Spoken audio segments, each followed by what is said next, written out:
મહાપુરુષ, સજ્જન, દાનવીર, સમાજનો સેવક, વિદ્વાન, બ્રાહ્મણ, એમની અપકીર્તિ નહીં કરવી, તેની અવહેલના ન કરવી. કોઈ થોડી પૂજા કરતો હોય તો પ્રસન્ન રહેવો કે વાહ, ભગવાનની સુંદર પૂજા કરે છે. કોઈ દેવાલય, શિવાલય, રામજી મંદિર કોઈ જતો હોય ભગવાનની દર્શન પૂજન કરવા માટે તો રાજી થવું કે બહુ સારી વાત કહેવાય, તમે ભગવાનનું દર્શન કરવા જઈ રહ્યા છો. તમે કોઈ સારું કામ કરે, તમે કોઈ સેવા કરી રહ્યા છો, એ ધોઈને પ્રસન્ન રહેવું. આવું શિવ મહાપણ ગ્રંથમાં કહ્યું છે. તેથી ભગવાન મહાદેવના ભક્તોએ ભાલમાં ભસ્મનું ત્રિપુંડ કરવું. શિવને ભસ્મ બહુ જ પ્રિય છે. ભસ્મનું સાચું નામ છે વિભૂતિ. આપણે ગઈકાલે કહ્યું હતું કે સાચું નામ તો તેનું વિભૂતિ છે. અમારા મહાત્માઓ વિભૂતિને ધારણ કરે છે. અંગ વિભૂતિ લગાવે ભારી. શંકરજી કહ્યું, ભગવાન મહાદેવજી પોતાના અંગ પર વિભૂતિ ધારણ કરે છે, અને જે મહાદેવના અંગ ઉપરથી વિભૂતિ નીચે ખરે છે એ મનુષ્ય માત્રનું મંગલ અને કલ્યાણ કરનાર છે. તો વિભૂતિને ભસ્મ એટલા માટે કહેવામાં આવે છે કે જે મનુષ્ય વિભૂતિને ધારણ કરે છે તેના જન્મ જન્માંતરના પાપો વળીને ભસ્મ થાય છે. એવું નથી કહ્યું કે શિવ ભક્તોએ જે ભસ્મને ધારણ કરવી.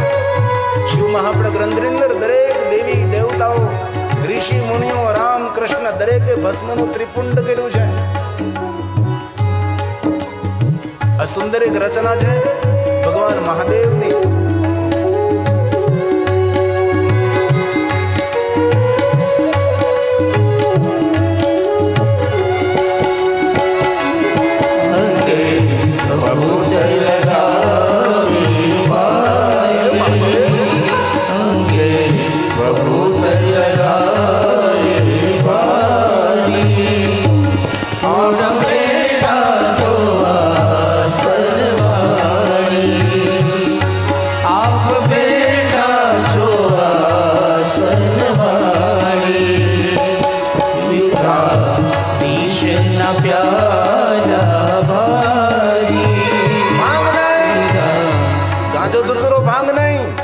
મહાપણમાં કોઈ જગ્યાએ વર્ણન નથી. વિવેકને પ્રણામ. પહેલા જયારે મેં આ કાવ્યની રચના કરી ત્યારે એમ જ મેં ગાયું હતું, પીધા ભાંગ ધતુરા ભાઈ. પણ મારે એક વિદ્વાન આચાર્ય છે, એને કહ્યું નહીં નહીં નહીં, ભાંગ ધતુરા. ભગવાન શિવજી વિષને ધારણ કર્યું છે, તેથી પીધા વિષ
આ વર્ષે અમે ગજરા પરિવાર દ્વારા ગંગા તટ પર હરિદ્વારમાં અતિ ભવ્યાતિત ભવ્ય શિવ મહાપણ કથાનું આયોજન થયું હતું અને સંપૂર્ણ એ કથાની વ્યવસ્થા સંચાલન અમારા રાણા બાપુએ સંભાળ્યું. ખૂબ તાલીઓડે પ્રમુજે રાણા બાપુને આદર કરીએ. આપણે જો એક વાત યાદ રાખવી, દરેક વસ્તુમાં કંજૂસ રહેવું, પણ કોઈ સંતોનો આદર થતો ત્યારે તાલી પાડવામાં કંજૂસ નહીં રહેવું. જનકસિંહ સાહેબના આમંત્રણને માન આપી, બહુ જેનો સરળ સ્વભાવ છે, જેની મૃદુ વાણી છે.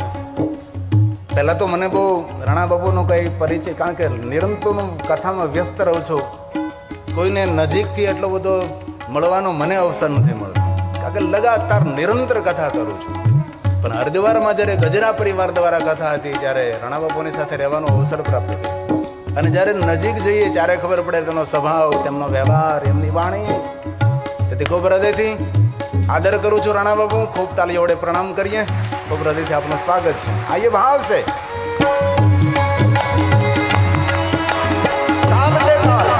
બાબા સુન લે કૈલાસ હે મહાદેવ, હે મહાદેવ, હે મહાદેવ. ગીરી કહે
વિષ્ણુજી કહે છે, હે નારદ, બાલમાં ભસ્મનું ત્રિપુંડ કરો, જપે પંચાક્ષરમ સર્વ સિદ્ધિ લવે નર.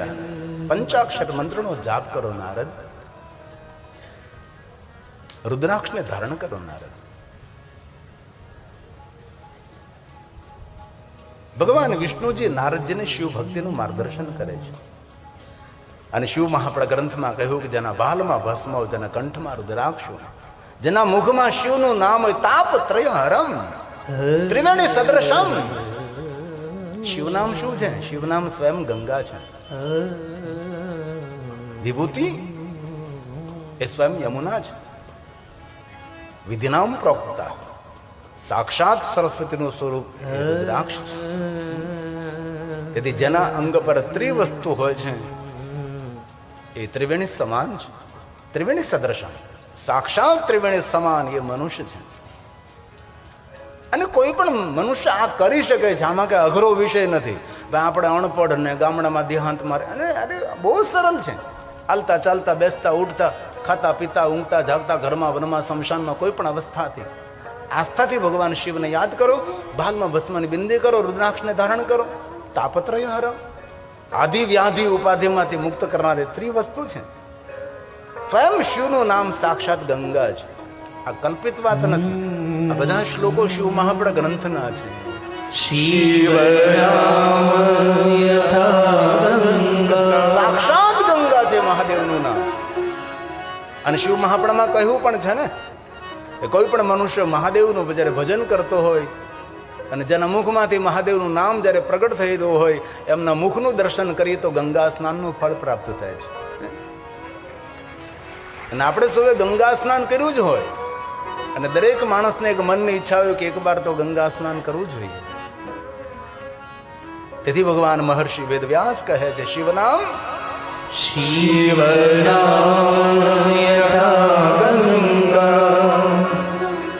વિભૂતિ યમુનાનું સ્વરૂપ એ વિભૂતિ છે. તેથી ભાલમાં ભસ્મનું ત્રિપુંડ કરવું. અરે ભસ્મનું ત્રિપુંડ ના કરી શકો, ભસ્મની બિંદી કરવી. ભગવાન વ્યાસ બોલે છે રુદ્રાક્ષ વિધિના સર્વ પાપ વિનાશિની સર્વ પાપ વિનાશિની. જીવનના દરેક પાપોમાંથી રક્ષા કરનાર રમરુદ્ર રોગનાશાય ધન્વંતરી રુદ્ર. સાક્ષાત ધન્વંતરીનું સ્વરૂપ એ રુદ્રાક્ષ છે. તન અને મનને પ્રફુલ્લિત રાખે, સકારાત્મક વિચારધારાઓ પ્રગટ થાય છે. રુદ્રાક્ષ આપને ખોટા કામો કરતા રોકી લે છે. તેથી દરેક ભાઈઓ બહેનો વડીલોએ દરેકે રુદ્રાક્ષ પહેરવો જોઈએ. આવું ભગવાન મહર્ષિ વેદવ્યાસજી શિવ મહાપડ અંતર્ગત કહ્યું છે. અહીંયા ભગવાન વિષ્ણુજી નારદજીને કહે નારદજી હવે બીજી 3 વાત તમને સંભળાવું છું, સાવધાન બને સાંભળો. પહેલી 3 વાત રુદ્રાક્ષ, ભસ્મ અને શિવનામ. હવે એક શ્લોકમાં બીજી 3 વાત ભગવાન વિષ્ણુજી નારદજીને કહે છે નારદ તમે ઉદ્વેગથી સંતાપથી તમે દુઃખી થઈ રહ્યા છો. પ્રશ્ન એ થયો નારદને ઉદ્વેગ મળ્યો ક્યાંથી?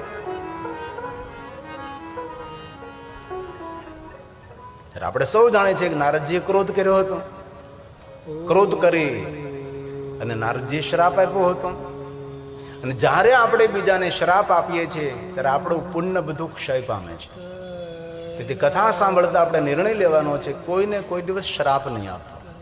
ભૂલથી પણ થોડું દુઃખ સહન કરી લેવાનું, થોડું સાંભળી લેવાનું, થોડું પાછા પગલા ભરી લેવાના, પણ કોઈને શ્રાપ નહીં આપવો. ઘણા માણસોને બહુ જ આદત હોય શ્રાપ આપવાની. ભગવાન મહાદેવજીએ દક્ષ મહારાજને કહ્યું કે હે દક્ષ મહારાજ બીજા માટે જે આપણે વિચારતા હોય એ આપણાથી પ્રારંભ થાય છે. જ્યારે કોઈનું ખરાબ વિચારીએ ત્યારે એ માણસ તો ખરાબ થાય ન થાય ખબર નથી, પણ જ્યારે આપણે કોઈના માટે ખરાબ વિચારતા હોય ત્યારે આપણું ખરાબ થવાની શરૂઆત થઈ જાય છે. આ ભગવાન મહાદેવજી દક્ષ મહારાજને કહ્યું, દક્ષ અને શિવનો સંવાદ છે. જેવો વર્તાવ સામેના માણસો સાથે કરીએ એવો વર્તાવ આપણા માટે ફલિત થાય છે. તેથી અતિ સાવધાની પૂર્વક વિચાર અને વાણી અને વ્યવહાર આપણો હોવો જોઈએ. વિચાર પણ આપણા માટે ફલિત થઈ શકે છે. એક વસ્તુ યાદ રાખવી, આ દુનિયાનો પ્રારંભ આકાશમાંથી પાતાળમાંથી દિશા અનદિશામાંથી કોઈ દુનિયાનો પ્રારંભ નથી થતો. આપણું જ્યાં અસ્તિત્વ છે, જ્યાં આપણે બેઠા છીએ, જ્યાં આપણે ઊભા છીએ ત્યાંથી આ જગતનો પ્રારંભ થાય છે. તેથી જે આપણે બોલીએ, જે આપણે વિચારીએ એ બધું જ આપણાથી પ્રારંભ થશે. તેથી શું વિચારવું, શું બોલવું એ આપણે વિચારવાનું છે ને. જેવી રીતે શાંત સરોવર હોય એ સરોવરમાં જ્યાં પથ્થર પડે છે ત્યાંથી તરંગોનો પ્રારંભ થાય છે. પથ્થર અહીંયા પડ્યો અને તરંગ કાંઈ સામે પ્રારંભ ન થાય. જ્યાં પથ્થર છે ત્યાંથી તરંગો પ્રારંભ થાય છે અને એ તરંગો પૂરા જગતમાં ફેલતા હોય. એ જ રીતે આપણે જે વિચારીએ, જે બોલીએ આપણાથી પ્રારંભ થશે. તેથી કથા સાંભળતા નિર્ણય લેવાનો છે. સગા સંબંધી મિત્રો માટે તો આપણે ખરાબ ન વિચારીએ, પણ જેની સાથે દુશ્મનાવટ છે, જેની સાથે આપણે શત્રુતા છે એના માટે પણ આપણે નબળો વિચાર ન કરીએ તો ભગવાન આપણું હિત કરે છે, ભગવાન આપણું મંગલ અને કલ્યાણ કરે છે. તેથી ઋષિમુનિઓએ સૂત્ર આપ્યું છે આપણને. શું કહ્યું? સર્વે ભવંતુ, સર્વને સુખ મળે, સર્વને આરોગ્ય મળે. પણ ભગવાને કહ્યું સર્વને ન મળે. ભદ્રાણી પસંતુ, જેની ભદ્ર ભાવના હોય, જેના ભદ્ર વિચારો હોય, અભદ્ર વિચાર, અભદ્ર વ્યવહાર, અભદ્ર વાણી, તેને કોઈ દિવસ સુખ ન મળે. આ સૂત્ર સમજવા જેવી વાત છે. ભવન્તુ સુખિનઃ, સૌને સુખ મળે, સૌને આરોગ્ય મળે, સર્વે સંતુ નિરામયા,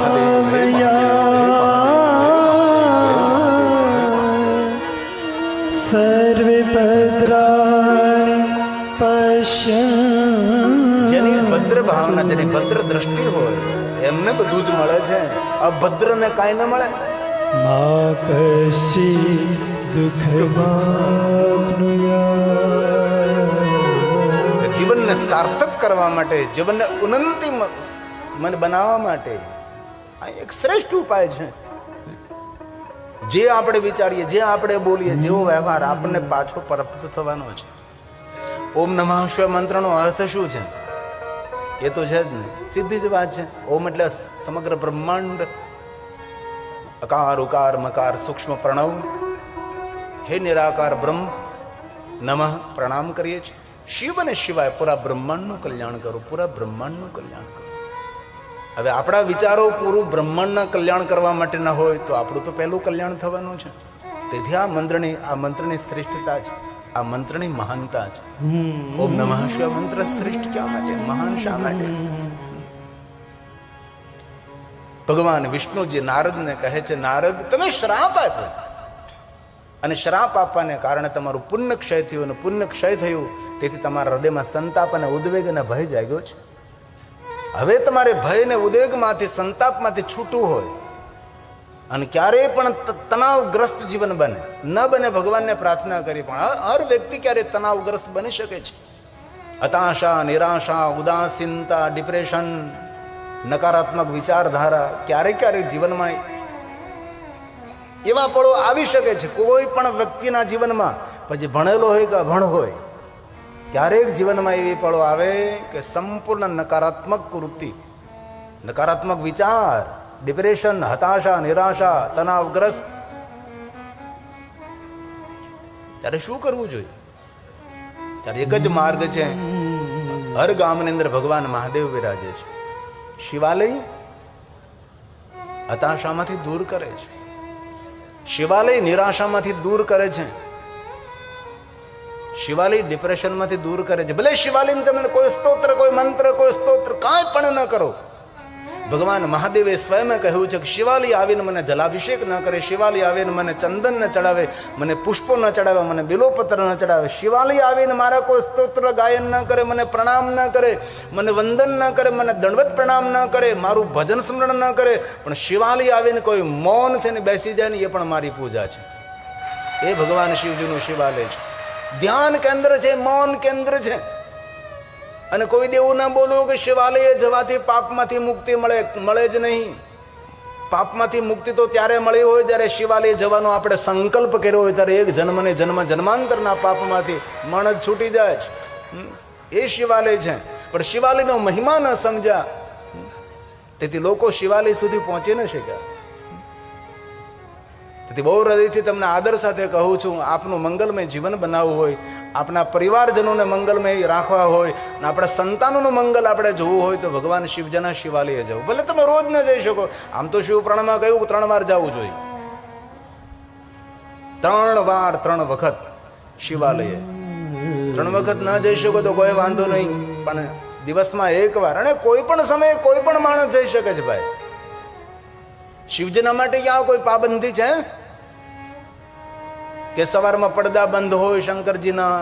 નહીં, 24 કલાક જાગતો જાગેશ્વર મહાદેવ છે. શિવાલયમાં કોઈ પટ નહીં, મારા મહાદેવના જીવનમાં કોઈ કપટ નહીં. એક કથા તો કોઈ એવી શોધી દો કે ભગવાન શંકરજી કોઈ સાથે કપટ કર્યું છે? એક કથા તો તમે શોધો, ભગવાન શંકરજી કોઈ સાથે દંભ કર્યો છે? કોઈ શિવાલયમાં પટ નથી, કોઈ શિવાલયમાં પડદા નથી. આરપાર જેનું જીવન છે, શિવજીના જીવનમાં કોઈ વિશેષતા છે. મહાદેવના શિવાલયમાં કોઈ પટ નહીં, મહાદેવના જીવનમાં કોઈ કપટ નહીં, અને કોઈ દિવસ બીજાની ખટપટ નહીં. અને આપણે એમાંથી ઊંચા નથી આવતા.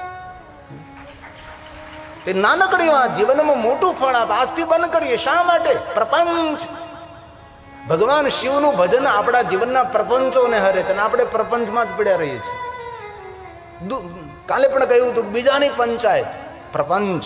શા માટે ભાઈ? જીવન બહુ મૂલ્યવાન છે. જીવનની ગયેલી પળ પાછી મળતી નથી. તે એક પળનો સદુપયોગ કરો, ઉપયોગ નહીં.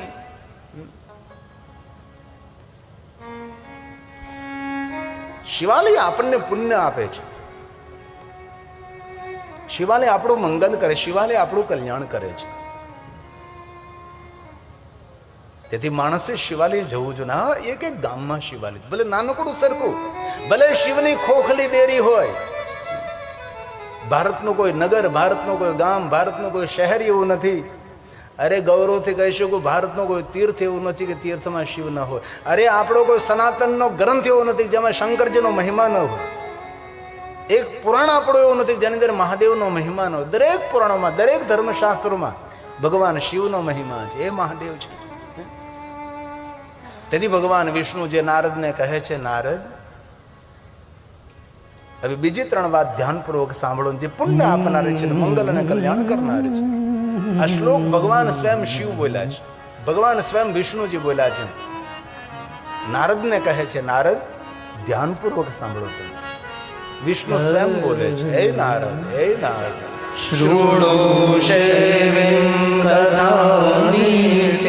રોજ ભગવાન મહાદેવની કથાનું શ્રવણ કરો, રોજ સાંભળો, નિત્ય સાંભળો. રોજ અને નિત્ય તો ન સાંભળી શકે, પણ આવું ભવ્ય દિવ્ય આયોજન થયું છે હરિસંગ સાહેબના તપોબલથી. આ જે કાંઈ દેખાય હરિસંગ સાહેબનું તપ જ છે ને. કોઈના ખેતરમાં માંડવી ઉગે, બાજરો ઉગે, ઘઉં ઉગે, અહીંયા હરિસંગ સાહેબના જીવનમાં તપ ઉગ્યું. આ તપ ઉગ્યું છે, આ તપ ઉગી નીકળ્યું છે. આ સાધુ પુરુષે કેટલું તપ કર્યું છે. અને તપને તપાવનારા વર્તમાન ભક્તભૂષણ અમારે જનકસિંહ સાહેબ ઉપસ્થિત, અને બહુ બહુ સાદા ને સરળ માણસ છે. નગર ગાદીપતિઓને તો ઘણા મળ્યો છું, પણ એટલી સરળતા, એટલી નમ્રતા. અમારા રાણા બાપુમાં એવી નમ્રતા. અને મને અનુભવ છે કે નમ્ર માણસ લોકપ્રિયતાને બહુ જ પ્રાપ્ત કરી શકે છે. જે માણસ નમ્ર વિનમ્ર હોય એ બહુ જ લોકપ્રિયતા મેળવી શકે છે. તેથી રોજ કથા સાંભળો. આપણે તો 9 દિવસ સાંભળવાની છે. તેથી સવારમાં વહેલા ઉઠી જવું જોઈએ, જલ્દી જલ્દી જે કાંઈ ખેતર પેતરના કામ હોય પતાવીને જલ્દી પહોંચી જવું જોઈએ. રોજ તમે મોડા આવતા હતા, આ 10 મિનિટ હું મોડો આવ્યો, બોલો. એનું કારણ હતું કે આ ગામના જે શિવજી મહારાજ છે, ભાવનાથ મહાદેવ તેને મળવા ગયો હતો, આમજેને મળવા ગયો હતો. તો સાંભળો, એક એક શ્લોક મહાદેવની પૂજા છે. આ ભગવાન વિષ્ણુ, ભગવાન શ્રી હરિ બોલે છે, હે નારદ,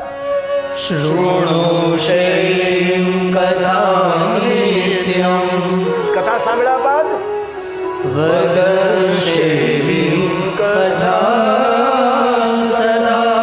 કથાનું ચિંતન કરો, કથાનું મનન કરો. 3 કલાક સાંભળ્યું, સાંભળી નાખ્યું નહીં, તમે રાખ્યું કેટલું? સાંભળી નાખી કથા. તેથી કહ્યું કથાનું ચિંતન કરો, કથાનું મનન કરો. અને ત્યારબાદ ત્રીજી વાત, મહાદેવના ભક્તોનો સંગ કરો. પૂજ્ય સ્વાતિ શિવ પુનઃ મહાદેવના ભક્તોનો સંગ વારંવાર વારંવાર. શિવ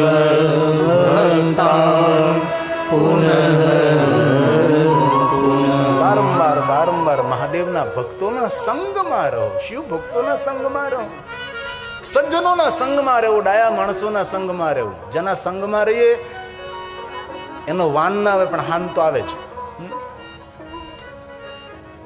જેને નાની નાની વાતોમાં ક્રોધ કરવાની આદત હોય તેનો સંગ ન કરાય. જેને લોકોને છિદ્રો ખોલવાની આદત હોય તેનો સંગ ન કરાય. જે માણસ દુનિયાની નિંદા કરતો હોય એનો સંગ ન કરાય. લોભિયાનો ભૂલથી સંગ ન કરાય. એ પોતે ડૂબે ને આપણને ડૂબાડે. આવા લોકોથી દૂર રહેવાનું છે. જે માણસો વ્યસની હોય, દુરાચારી હોય, અભક્ષનું ભક્ષણ કરતા હોય, આવા લોકોથી દૂર રહેવું. ડાયો માણસ હોય, જે વિશ્વ કલ્યાણનું કરનારો હોય, જેના વિચારોમાં દિવ્યતા અને ભવ્યતા હોય, એવા માણસોનો સંગ કરીએ.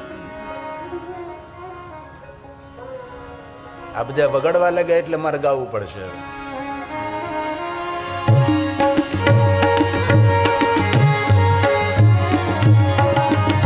એકદમ સીધી સાદેવા, લોક ભોગ્ય, લોકપ્રિય, લોકમુખે ગવાતી. સંગ તું કરો તો તમે એવા નીર કરજો પામવા ભજન મારે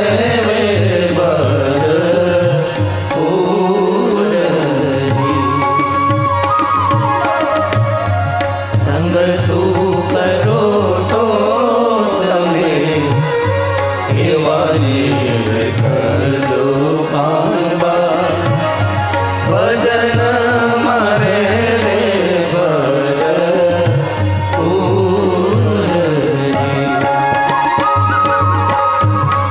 ગંગા સતી તો એમાં જ બોલિયા રે ગંગા સતી તો એમાં જ બોલિયા રે જેના નૈનોમાં વરસે સાચા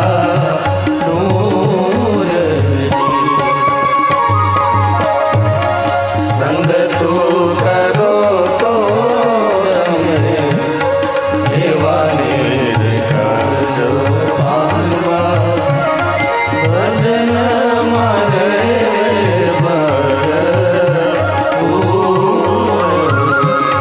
ભજન મારે